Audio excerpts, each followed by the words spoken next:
하나님의 말씀은 예레미야 30장 1절로 시작합니다. 이스라엘 역사에서 우리가 미스테리한 게 있습니다. 그건 다름 아니라 하나님께서 이스라엘 택한 민족인데 이스라엘이 하나님 말씀을 어기고 율법을 어겼다고 해서 어떻게 보면 이방신을 섬기고 우상을 섬기는 이방 나라에게 포로로 잡혀가게 한 사건입니다. 객관적으로 보게 되면 이스라엘 백성이 더 나름대로 거룩하고 진실하게 사는 건 맞잖아요. 이방성은 순전히 이방신을 섬기고 우상숭배와 각한 짓을 하는데 하나님이 왜 이것을 허락하느냐? 그것은 우리가 하나님이 이스라엘 백성을 애굽에서 끄집어냈을 때 그들과 맺은 언약을 생각할 필요가 있어요.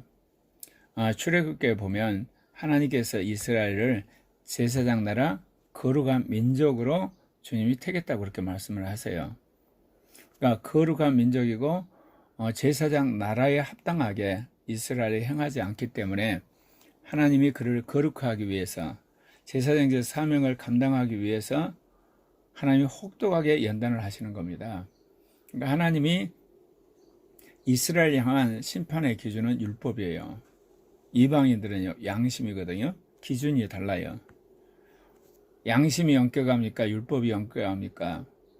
양심은 우리가 살아가는 데 있어서 인간관계에 어떤 해를 끼친 거나 또는 하나님이 살아계신다는 정도 희미한 어떤 깨달음 정도예요. 율법은 분명코 하나님께서 직접 계시한 거기 때문에 하나님의 다른 신 섬기면 안 되고 우상 섬기면 안 되고 거짓 영을 받아서 거짓 예언을 하면 안 되고 그리고 안식일 지켜야 되고 또 부모 섬겨야 되고 또 살인하면 안 되고 음란한 짓 하면 안 되고 도둑질하면 안 되고 거짓 증언하면 안 되고 탐욕 부리면 안 되는 거거든요. 그러니까 율법은 기준이 더 엄격하단 말입니다. 그 이유는 뭐냐? 이스라엘을 성화의 백성, 제사장적인 백성으로 하나님께서 그들을 양육할 계획이 있었기 때문에 그렇습니다. 여호와께로서 말씀이 예레미야에게 임했습니다. 말씀드린 것처럼 하늘 보좌에 앉아 계시는 그리스도께서 구약시대 이스라엘 백성들에게 말씀을 전할 때는 하나님의 영이 임하는 가운데 하나님 말씀이 선지자에게 임했던 거죠. 이스라엘 하나님 여호와께서 이같이 말씀하여 이르시기를 내가 내게 준 모든 말을 책에 기록하라. 선지자들이 주의 말씀을 받아서 그냥 선포를 하는데 특별히 여기서는 예레미야 선지자에게 자신이 받은 모든 말씀을 책에 기록하라고 말씀을 하십니다. 여기에는 특별한 이유가 있습니다. 그것은 예레미야 선지자가 이스라엘 백성이 앞으로 70년 동안 포로 생활을 할 것이라는 예언을 하게 되거든요. 그 다음에 그들이 다시금 이 예루살렘 성전이 있는 곳과 유다로 돌아오게 돼 있어요. 그렇다면 하나님의 말씀을 책에 기록해서 그거를 바벨론 포로로 끌려가는 백성들에게 그것을 전해줘야 되고 뿐만 아니라 유대 지역과 그리고 중동 전역에 흩어져 있는 백성들에게 이 책에 기록한 말씀을 그들이 기억하도록 수많은 책을 베껴서 그들에게 나눠줘야 되는 거거든요. 왜냐하면 인간의 기억이라는 것은 한 세대만 가면 다 잊어버립니다. 그런데 바벨론 포로는 70년이라는 것은 두 세대가 넘어가는 거거든요. 그것도 이방 나라에서 포로 생활하는데 그들이 얼마나 힘들고 고통스럽겠습니까? 그런 상황에서 자신들이 다시 고국으로 돌아간다 그런 생각을 그들이 품겠습니까? 대부분 포로로 잡혀간 그곳에 적응하면서 살아버리고 말죠. 그래서 하나님께서 이것을 방지하기 위해서 예레미야에게 주신 모든 말씀을 책에 기록하라고 한 겁니다. 특별히 이 책에 기록한 말씀을 바벨론 포로로 잡혀간 그 백성들이 그 말씀을 기억하고 다시 돌아오게 되는. 그래서 다니엘서를 보게 되면 그 하나님께서 이 언약을 다니엘이 기억하고 기도했을 때 하나님께서 다시 돌아오게 했다는 것을 알 수가 있습니다. 다니엘이 70년 만에 포로에서 돌아간다는 말을 그가 기억할 수 있었던 게 뭐겠습니까? 결국 예레미야 선지자가 한 말을 책에 기록했기 때문에 그렇습니다. 오늘날 우리도 마찬가지입니다. 종교개혁자들이 성경으로 돌아가라고 했을 때 그 기록된 말씀이 있었기 때문에 가능한 거 아니겠습니까? 구약 39권, 신약 27권, 66권의 말씀으로 돌아가라는 거죠. 그래서 그 말씀에 의해서 우리가 말하면 그 개신교가 생겨났고 전 세계 가운데 성경에 기반을 두는 그런 교회들이 세워지게 된 겁니다. 그리고 1900년에 시작된 늦은비 성령의 시대도 이 성경 말씀을 믿는 사람들에 의해서 그것이 일어나게 된 겁니다. 그 전에는 꼭 성경이 아니라 하나님의 어떤 은혜를 구했던, 간절히 기도했던 사람들이 간혹 성령의 능력이나 은사를 받은 적도 있어요. 그러나 1900년에 일어난 오순절 성령 운동은 성경에서 말하는 성령 세례, 그것은 방언을 받는 거다. 그거를 확실히 믿고 기도하는 가운데 성령 세례를 받게 되고, 그 이후로 성경에 나오는 수많은 말씀을 믿고 하나님께 구할 때 은사가 나타나고, 그 다음에 영적 전쟁을 하게 되고, 여러 가지 영적인 말씀들이 회복이 된 겁니다. 그만큼 이 성경의 말씀은 중요한 거예요. 늦은 비의 성령의 시대라고 해서 성경 말씀을 도외시하는 사람들이 있으면 그런 사람들의 성령 집회는 참석할 필요도 없습니다. 왜 그러냐면 늦은 비의 성령의 시대는 구약 39권과 신약 27권, 66권을 성취하기 위해서 영이 우리에게 직접 계시하는 것이지, 성경과는 상관이 없는 자기만을 위한 어떤 영적 체험이나 그런 왕국을 건설하기 위한 그런 성령 운동은 결국은 미혹된 영에 의해서 잘못된 길로 갈 수밖에 없는 겁니다. 여호와의 말씀이니라. 보라, 내가 내 백성 이스라엘과 유다의 포로를 돌아가게 할 날이 오리니 내가 그들을 그 조상들에게 준 땅으로 돌아오게 할 것이니. 지금 에레미야 선지자를 통해서 하나님이 하신 말씀은 뭐냐면, 너희가 바빌론 왕 느부갓네살 왕의 멍에를 메고 너희들이 거기에 순종하게 되면 살 것이고, 그러지 않으면 너희가 망하게 된다. 그리고 수많은 사람이 느부갓네살 왕에 의해서 1차, 2차, 마지막 3차까지 포로로 끌려가게 됩니다. 그랬을 때 수많은 이스라엘 백성들이 낙심을 해서 하나님이 우리를 버리셨구나, 그렇게 생각할 수 있지 않습니까? 그거를 방지하기 위해서 주님께서는 에레미야에게 다시 돌아온다는 그런 약속을 하실 뿐 아니라 그거를 전부 책으로 쓰게 하게 하신 거죠. 그래서 오늘 여기 말씀하시기를 이스라엘과 유다의 포로를 돌아오게 할 것이니 그들이 다시 땅을 차지하게 될 것이다. 그 말씀을 하시는 거예요. 그러니까 하나님은 이스라엘을 버렸기 때문에 바벨론 왕에게 포로로 잡혀가게 한 게 아니라 그들을 회개시키고 그리고 영적으로 각성시키기 위해서 그들에게 포로 생활을 허락하신 겁니다. 여호와께서 이스라엘과 유다에 대해 하신 말씀이 이러하니라. 그러면서 이제 그럼에도 불구하고 지금 에레미야 시대는 이 느부갓네살 왕에 의해서 계속 어떻게 보면 침공이 예고되는 그런 상황. 1차, 2차, 마지막에는 이제 3차까지 느부갓네살 왕이 침범을 하죠. 그러니까 그 환란에서 이렇게 이야기합니다.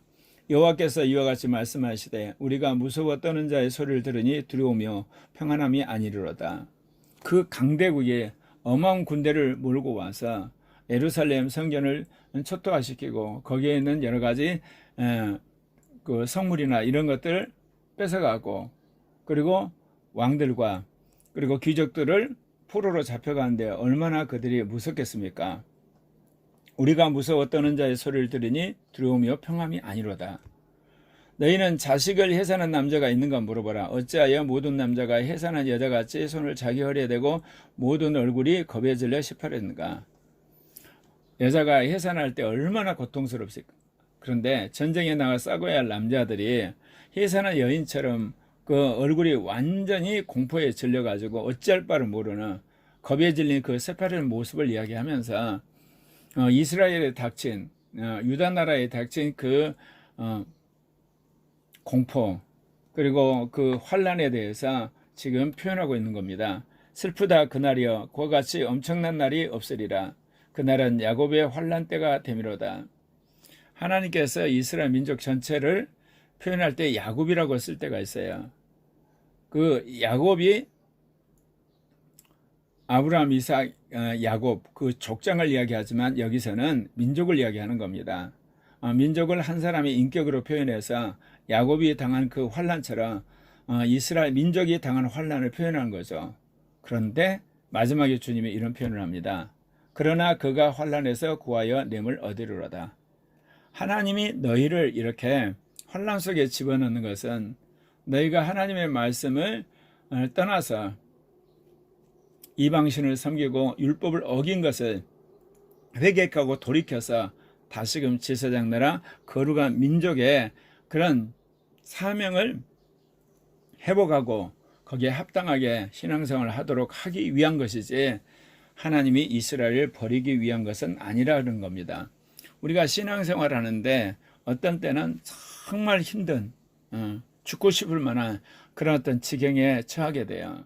그럴 때 우리 입에서 하나님을 원망하는 소리나 또는 하나님이 있나고 투정하는 또는 그 하나님을 대항하는 그런 말이 나올 법한 그런 엄청난 고통과 시련의 시기가 있어요.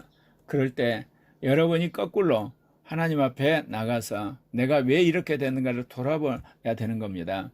하나님이 이로부터 우리에게 엄청난 환난이나 시련이나 가난이나 질병을 허락하실 때는 우리로 하여금 회개하고 그리고 결단하고 그리고 하나님 앞에서 세상을 이제 끊고 성결케 되기 위한 그리고 믿음을 더욱더 증진시키기 위한 주님의 의도가 있는 것이지 우리를 이렇게 힘들고 어려운 상황 속에서 우리가 자포자기하고 망하고 그리고 마귀의 손아귀에 끌려가서 우리 영혼이 멸망을 주님이 결단코 원하지 아니하시는 겁니다. 만군의 여호와의 말씀이라 그날에 내가 내 목에서 그 멍에를 꺾어버리며 내 포박을 끊으리니 다시는 이방인을 섬기지 아니하리라. 여러분 에레미야서 앞부분을 보면 계속해서 주님이 그런 이야기를 합니다. 유다 백성에게 바벨론의 멍에를 씌우겠다. 다윗의 왕조가 끊어질 것이다. 너희가 공포에 사로잡히게 될 것이다. 행복과 즐거움을 앗아가서 너희가 겁에 질려서 새파라진 그리고 내가 유다를 대적하겠다. 그리고 이방 민족을 통해서 너희를 멸망시키겠다. 계속해서 이 유다 백성이 망하는 이야기만 계속 하셨거든요. 그런데 주님께서 갑자기 전환을 하시면서 만군의 여호와의 말씀이라 그러면서 내 목에 있는 멍에를 꺾어버리고 포박을 끊으리 다시는 이방인을 섬기지 아니하리를 말씀하세요. 지금 유다가 완전히 망한 게 아니에요. 비록 느부갓네살 왕이 와서 1차 침입을 했지만 그리고 이제 2차 침입하고 3차 침입이 예고되고 있지만 지금 유다 나라가 완전히 망한 게 아니거든요. 그런데 주님께서는 다시금 이스라엘이 돌아올 것을 이야기하셔요. 그것은 하나님은 이스라엘의 소망의 하나님이고 구원의 하나님이고 거룩해 하는 하나님이라는 것을 다시금 그들에게 각인을 시키는 겁니다. 지금 내가 너희들을 어떻게 보면 환난 속에 집어넣는 것은 내가 미워해서 그렇고 너희를 버려서 그렇고 너희를 망하게 한 것이 아니라 너희가 나의 뜻을 저버리고 세상으로 가고 수많은 이방신을 섬긴 것을 깨닫고 회개해서 거룩한 민족으로 거듭나도록 하기 위한 것이란 것을 주님께서 말씀하시는 겁니다. 그래서 너희들이 이제 멍에를 꺾어버리고 포박을 끊으리 다시는 이방인을 섬기지 않게 될 것이다. 그러면서 에레미야서 30장 9절을 뭐라고 그러냐면 그들은 그들의 하나님 여호와를 섬기며 내가 그들을 위하여 세울 그들의 왕 다윗을 섬기리라. 실제로 이스라엘 백성이 바벨론 포로로 갔다가 70년 만에 돌아와요. 그래서 스룹바벨이나 예수야에 의해서 제2성전을 짓고 그들이 종교 공동체로서 다시금 신앙생활을 하게 되거든요. 그러나 여기서 말하는 그들의 왕 다윗은 한참 후에 오죠. 예수 그리스도가 바로 그들이 기다렸던 왕 다윗인데 그런 어떤 소망 속에서 살도록 주님께서 이렇게 함께 예언을 하시는 거죠. 그래서 그 구약의 예언에 흔히들 중첩예언이라고 그래요. 주님이 이스라엘 백성이 돌아온다 그랬는데 그 돌아온 걸 보게 되면 바벨론 포로에서도 돌아오고요. 오순절날 그 예수 그리스도의 복음 안에서 그들이 돌아오고요. 지금 이스라엘 국가가 세워져서 돌아오고 있잖아요. 그래서 이런 중첩된 예언이 한꺼번에 성경에서 언급된 거죠. 여기 나온 내용도 그래요. 그들은 그들의 하나님 여호와를 섬기며 내가 그들을 위해 세울 그들의 왕 다윗을 섬기라. 이거는 바벨론 포로에서 돌아오고 나서 400여 년이 지나고 나서야 이루어질 일이거든요. 그들의 왕 다윗이 올 것이란 이야기. 그래서 중첩적인 예언을 하셨다고 할 수가 있습니다. 그러면서 주님이 이제 말씀하시기를 여호와의 말씀이라. 그러므로 나의 종 야곱아 너는 두려워하지 말라. 이스라엘은 놀라지 말라. 내가 너를 먼 곳으로부터 구원하고 내 자손을 잡혀가 있는 땅에서 구원하리니 야곱이 돌아와서 태평과 안락을 누릴 것이며 두렵게 할 자가 없으리라. 지금 이스라엘 백성이 망해가는 거고 그리고 정말 어려움과 고통 속에 살고 있는데도 불구하고 주님은 그들이 포로로 잡혀갈 것이고 다시 돌아올 것까지 이야기를 하는 거예요. 그런 의미에서 성경은 다른 어떤 종교에서 말하는 경전과 비할 바가 아니에요. 하나님이 우주 만물을 창조했다는 이야기뿐만 아니라 미래에 이루어질 이야기를 이미 성경 안에서 담고 있는 겁니다. 제가 박사 논문을 쓰면서 요한계시록에 나오는 예언의 말씀과 영의 직접 계시로서 그 예언 사이에 굉장히 고민을 했어요. 아니 요한계시록에서 이미 종말에 대한 예언의 말씀이 있는데 영의 은사로서 예언이 주어지잖아요. 그러면 계속해서 우리가 예언할 수 있다는 말인가? 그러면 성경에서 말한 요한계시록 말고 계속 영이 예언함으로 말미암아 새로운 예언에 관한 책을 쓸 수 있다는 이야기인가? 이것을 놓고 계속해서 제가 성령께 물어봤어요. 그랬더니 성령께서 이렇게 말씀하신 걸 보고 제가 깜짝 놀랐어요. 신약 성경에 보면 말씀이라고 붙인 단어들이 있어요. 그건 뭐냐? 은혜의 말씀, 생명의 말씀, 예언의 말씀, 천국의 말씀. 이거는 모두가 예수 그리스도를 한마디로 말해서 표현한 거다 해도 과언이 아니에요. 그러니까 예언의 말씀은 성경에 있는 것으로 종결이 됐어요. 그러면 그 영이 우리에게 주시는 직접적인 계시는 예언의 말씀이 아니라 그냥 예언이에요.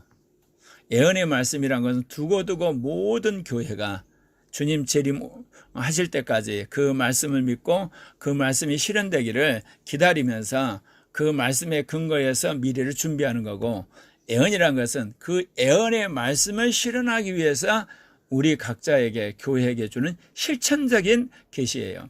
그러니까 예언의 말씀은 예수 그리스도의 종말과 관계된 유일한 예언의 말씀이고, 그리고 그 영을 통해서 우리에게 주신 것은 그걸 이루기 위한 실천이라는 거. 그래서 주님이 예언의 말씀은 믿음의 대상으로서 성경에서 종결이 되었고, 예언이라는 것은 실천적인 의미에서 주시는 것이라는 것을 주님이 명확히 가르쳐 주셨거든요. 그렇기 때문에 우리가 성경에서 말하는 예언의 말씀과 그리고 영을 받아서 예언하는 사람들이 하는 내용을 여러분 확실하게 구분을 하셔야만 되는 겁니다. 에레미야 선지자가 이렇게 이야기를 합니다. 야곱이 돌아와서 태평과 안락을 누릴 것이며 두렵게 할 자가 없으리라. 그러니까 하나님께서 지금은 공포의 시기고 어떤 핍박받을 시기고 포로로 잡혀가는 암울한 시기지만 다시금 그들을 돌이킬 것이란 하나님의 약속의 말씀, 구원의 말씀까지 함께 주님이 예레미야 선지자를 통해서 말씀하시는 거예요. 그럴지라도 너만은 멸망시키지 아니하고 주님께서 보호해 주시라는 거. 그러니까 이스라엘 백성이 흩어졌던 수많은 이방 백성들 가운데서 끄집어내서 다시 돌아와서 그들이 하나님 안에서 안연히 거하고 태평세월을 지내겠지만 이스라엘을 핍박을 했고 또는 그들을 고통과 위에 모아냈던 그 이방 백성은 주님이 멸망시켜버리겠다는 겁니다. 그런데 주님이 여기서 또 단서를 답니다. 그러나 내가 법을 따라 너를 징계할 것이고 결코 무지한 자로만 여기지는 아니하리라. 하나님이 이 모든 것을 통해서 하시는 이야기는 뭐예요?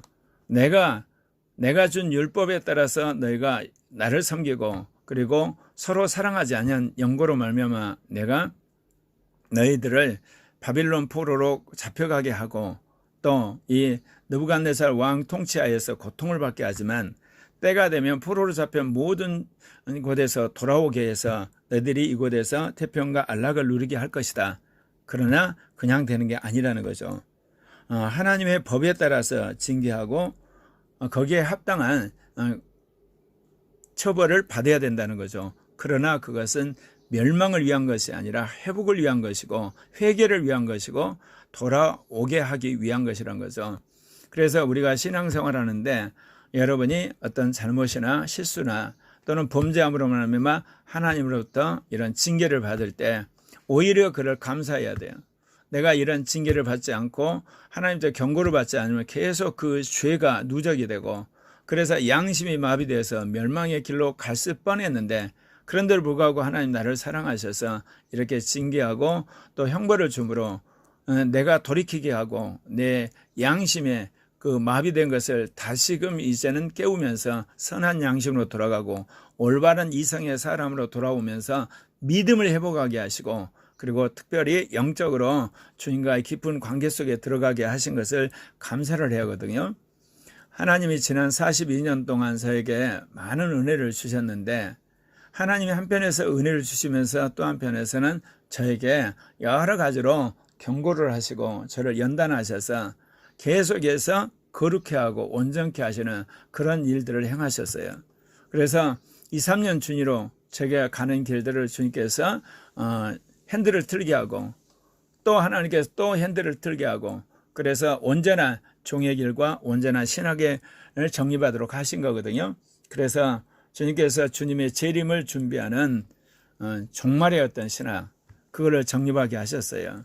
그래서 단순히 그게 지식이 아니라 그런 삶의 어떤 결단과 영적인 교제 안에서 내가 변화되면서 거기에 맞는 주님의 종말의 계시의 말씀을 주시면서 이제는 이것을 코리아 교회뿐만 아니라 아시아 전 세계에 퍼지게 하는 그 일에 이제 매진하도록 주님께서 요즘에 말씀하고 계시는 거죠.